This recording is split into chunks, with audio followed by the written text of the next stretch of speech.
बिना किसी हिचकिचाहट के सच कहना वीर, केवल सच।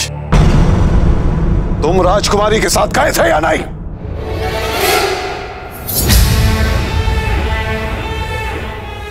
महाराज, मैं राजकुमारी जी के साथ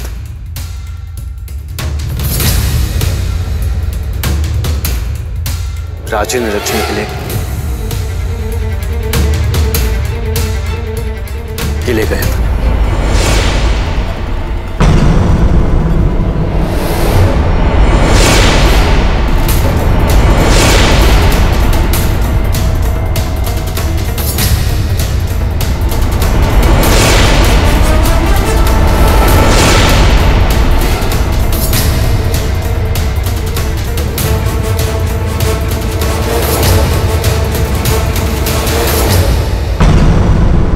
क्षमा चाहते हैं कि इस बारे में मैंने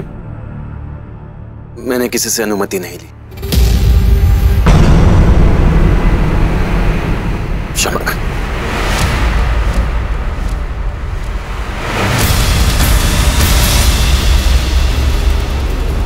हमने कम से कम तुमसे ऐसी अपेक्षा नहीं की थी वीर। राजकुमारी में तो बचपना है, हम मानते हैं, पर तुम तो आकर हमसे बात कर सकते थे। तुम थे इसलिए राजकुमारी की सुरक्षा हो गई, पर तुम पर से हमारा विश्वास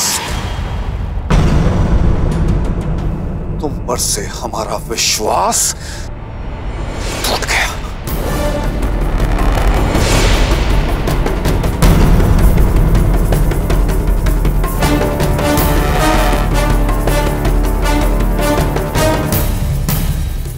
विश्वास का धागा एक बार टूट जाए तो उसे जोड़ना आसान नहीं होता, क्योंकि उसे जोड़ने के लिए गांठ बांधनी पड़ती है, और वो गांठ बार बार याद दिलाती है कि कभी हमारा विश्वास तोड़ा गया।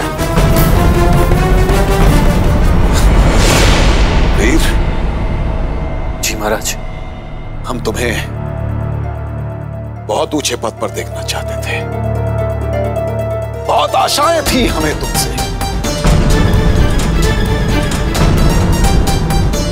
पर शायद हम गलत थे।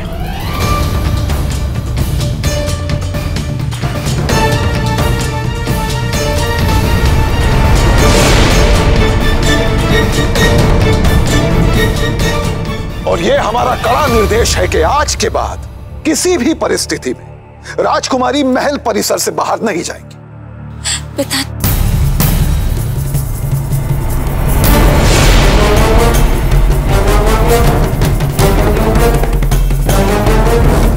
और वीर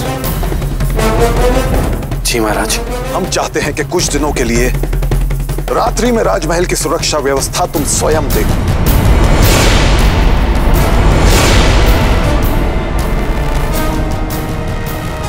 राजमहल के आसपास काली भूमि के निवासियों के प्रमाण मिले हैं।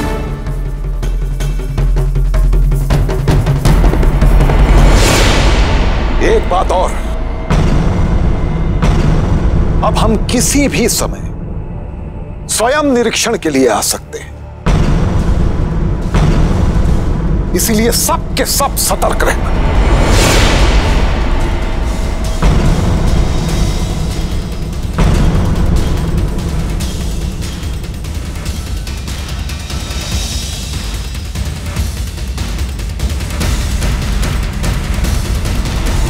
हमें ये निरीक्षण नहीं करना पड़ता। यदि तुम पर विश्वास बना रहता, जा सकते हो।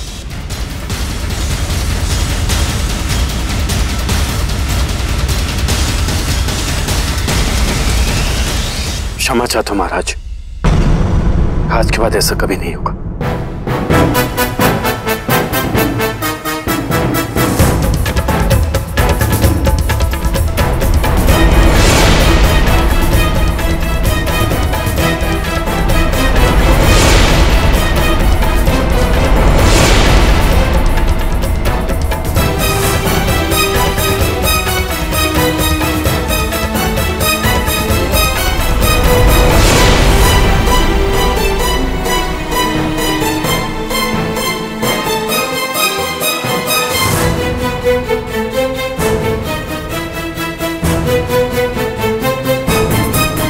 क्या हुआ?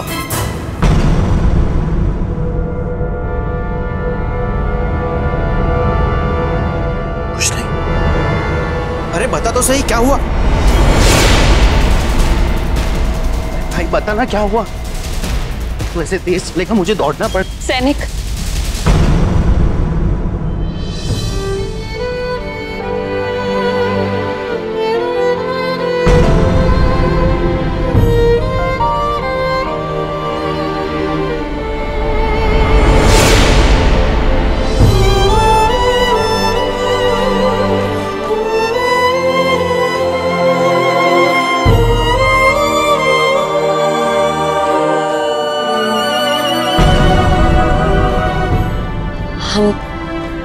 हम तुम्हारा धन्यवाद करना चाहते हैं। पिताजी ने इतना कुछ कहा तुम्हें, पर तुम चुपचाप सुनते रहे। हमारी बात का समर्थन किया उनके सामने, हमें बचाया। उसके लिए हम सच्चे दिल से तुम्हें धन्यवाद कहना चाहते हैं। हम जानते हैं तुम झूठ नहीं कहते, फिर भी तुमने हमारे लिए पर मैंने आपके लिए कुछ नहीं किया। मैंने झूठ बोला केवल अपने महाराज का मान रखने के लिए। मुझे नहीं पता कि आप रात को क्यों और किस कारण महल से बाहर निकली थी, पर मैं इतना जरूर जानता हूं कि अगर यह बात महल के बाहर जाती तो मेरे महाराज का सिर शर्म से झुक जाता और मेरे महाराज का नाम खराब हो, यह मुझे स्वीकार नहीं।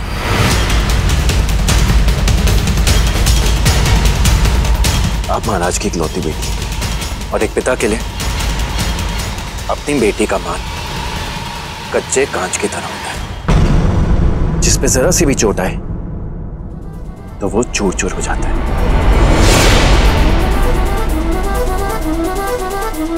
आपका मान बना रहेगा तो मेरे महाराज का भी मान बना रहेगा,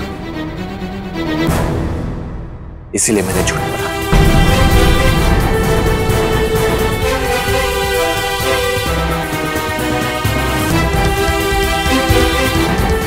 मैं आपसे विनती करता हूं, कृपया करके आगे से ऐसा कोई कार्य मत कीजिएगा जिससे मेरे महाराज का सिर शर्म से झुके या मुझे झूठ बोलना पड़े।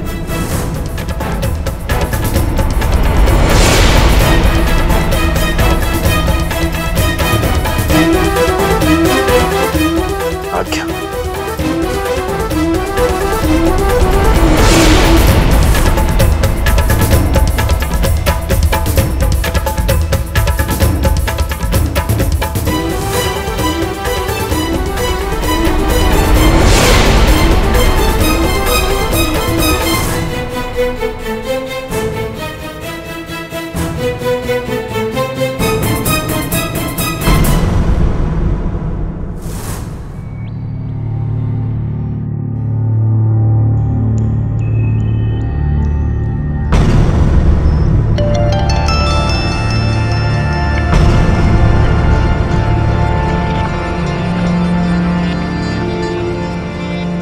क्या हुआ? तो क्यों गया? कितने सपने सजाए थे कि एक दिन अच्छा अय्यर बन जाऊंगा, लेकिन महाराज के साथ तेरी परेशानी खत्म ही नहीं होती। ऐसे में तू मेरी सिफारिश करे तो करे कैसे? राजगुरु तुझे पसंद करते ना, तो उनसे झूठी कह दे कि वो मुझे अय्यारी सिखा दे।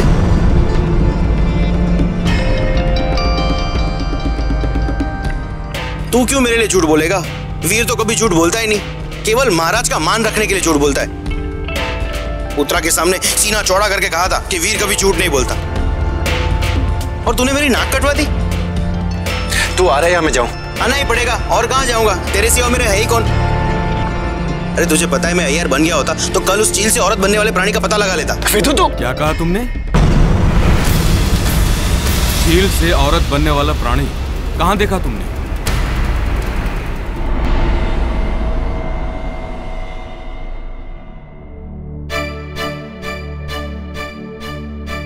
राजकुमारी, जो कुछ भी आज वीर ने किया वो बहुत बड़ी बात है। जो इंसान अपने उसूलों को किसी इंसान के लिए नहीं बदलता, उसने आज आपका मान रखने के लिए इतना बड़ा झूठ बोल डाला। यही बात हमें कचोट रही है। एक छोटा सा झूठ बोल के हम वीर की नजरों में ही गिर गए। वीर को ऐसा लगता है कि हम राज्य निरीक्षण के बहाने कहीं। छी, वो ऐसा सोच भी कैसे सकता है हमारे बारे में? अपने छोटे से झूठ का परिणाम अब समझ में आ रहा है हमें। कभी नहीं सोचा था हमने कि वीर हमारी बात का ये मतलब निकालेगा। हमने झूठ नहीं कहा, हम तो सच में सावित्री चूड़ीवाली बन के वीर के साथ ही थे। पर ये सच वो नहीं जानता कि हमसे क्या हो गया उत्तरा। हमने एक ऐसे इंसान से झूठ कह दिया जिसे झूठ से सख्त नफरत है। हमें कुछ करना होगा। हमें वीर की नजरों में अपनी छवि सुधारनी ही होगी। क्या करें?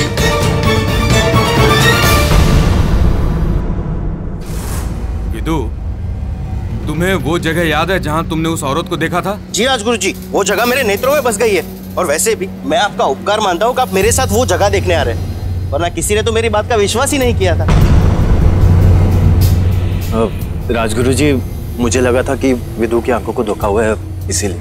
नहीं वीर, विदु ने जो देखा वो सही था, क्योंकि कल रात को महल की एक दासी ने भी महल के परिसर में ऐसे प्राणी को देखा था। और उसके बाद वहाँ काली भूमि वाले निवासी के प्रमाण मिले। हो सकता है विदु ने जिसे देखा हो वो काली भूमि का निवासी हो।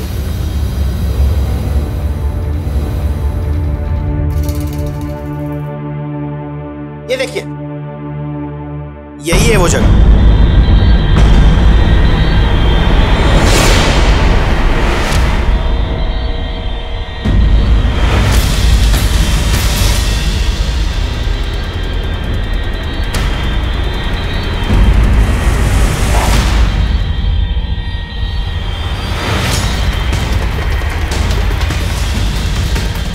लगता है काली भूमि की वो औरत इस नगर के किसी निवासी से मिल रही थी। हाँ, वो अपने माँ।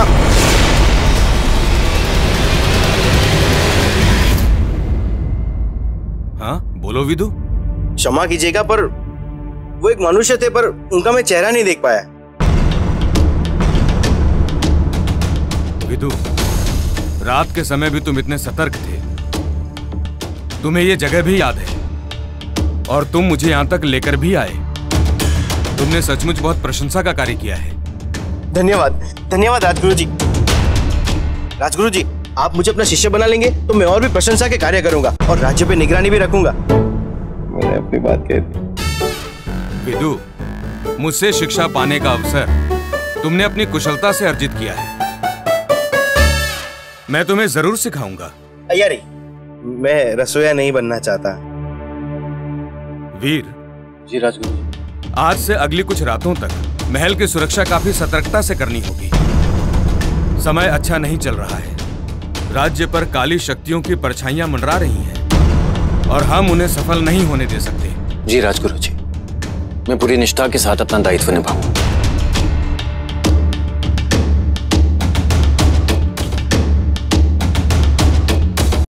तूने मुझे महामंत्री का नाम लेने से क्यों रोका?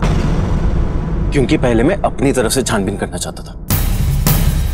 विदु, जरा सोच, वो हमारे राज्य के महामंत्री हैं। महामंत्री ऐसे अगर तू गलत निकला तो बिना किसी बात के वो संदेह के घेरे में आ जाएंगे। मुझे अभी भी लगता है कि मुझे धोखा हुआ है। चील वाली औरत की बात तो मान गया और महामंत्री को देखा वो बात। तो मैं नहीं कह रहा हूं कि तू गलत है, पर जांच पड़ताल करने के बाद ही हम किसी नतीजे पर पहुंचेंगे, समझा? अब चल, रात्रि में महल की सुरक्षा व्यवस्था भी देखनी। चल।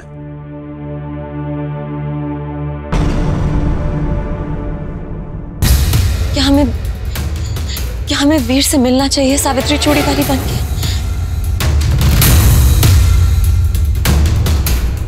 अगर सावित्री चूड़ीवाली बनके मिलते हैं तो हम अपनी यानी कि राजकुमारी दमयंती की छवि उसकी नजरों में सुधार सकते हैं। और अगर हमने उसे मिलना बंद कर दिया तो उसे हम पे यानी कि सावित्री चूड़ीवाली पर संदेह हो जाएगा। हमारे झूठ ने हमें पूरी तरह फंसा दिया है। कुछ समझ नहीं आ रहा। करे, हम सही हैं, हमें मिलना ही होगा फिर से।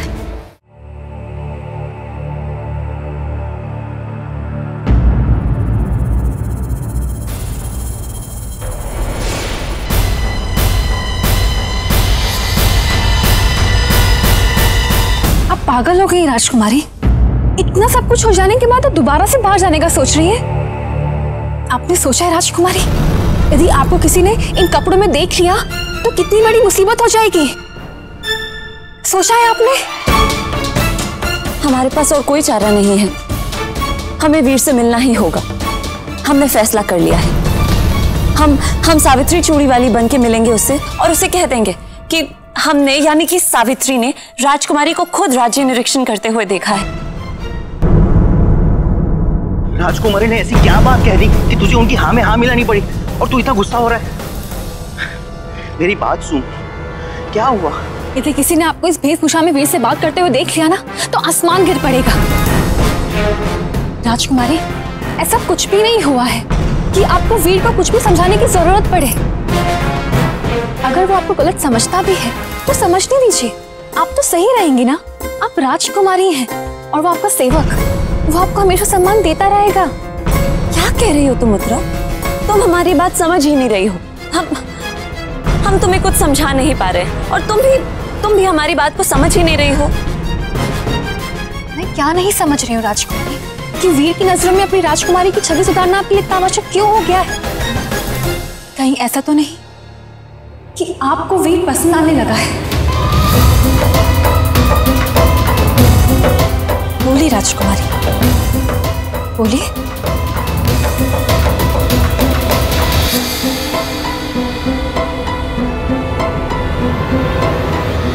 राजकुमारी ने इतना बड़ा झूठ कहा और तूने महाराज के सामने स्वीकार कर लिया और ये भी नहीं सोचा कि महाराज तेरे बारे में क्या सोचेंगे। वेदू, मुझे जो सही लगा मैंने किया और अपनी ये बहस बंद कर अब और जा घर जा। अच्छा सुन,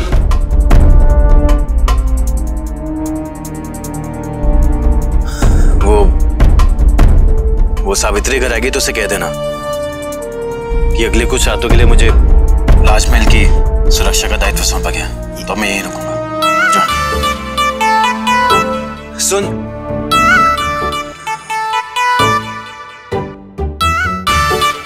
उससे पूछ लेना कि कल रात उसे सलामत घर पहुंच गई थी या नहीं। किससे? सावित्री से। अब जा घर जा। अच्छा सुन,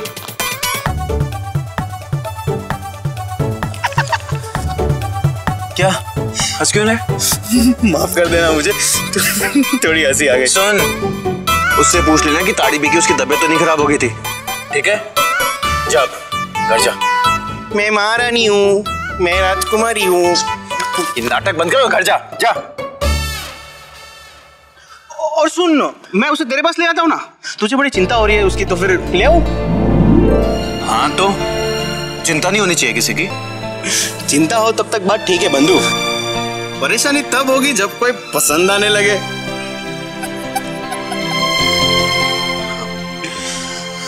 और मुझे तो लगता है कि सावित्री तुझे पसंद आने लगी है।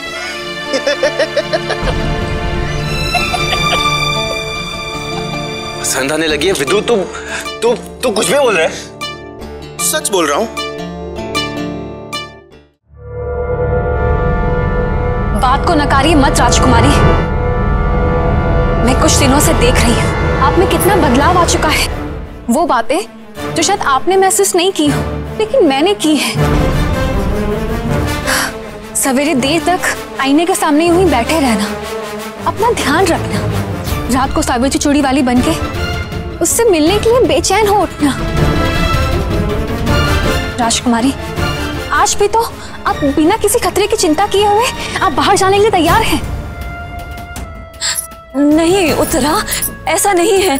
हम तो केवल इसीलिए कि वीर आपके लिए बांसुरी नहीं बजाता तो आपको तकलीफ होती है, बुरा लगता है। वो तो हम मुझे खत्म करने दीजिए राजकुमारी। वो आपका काम छोड़ के चला जाता है तो आप उसको बार बार बुलाती हैं। उत्तरा, उससे मिलने के लिए आप भेस बदल के बाहर निकल जाती हैं।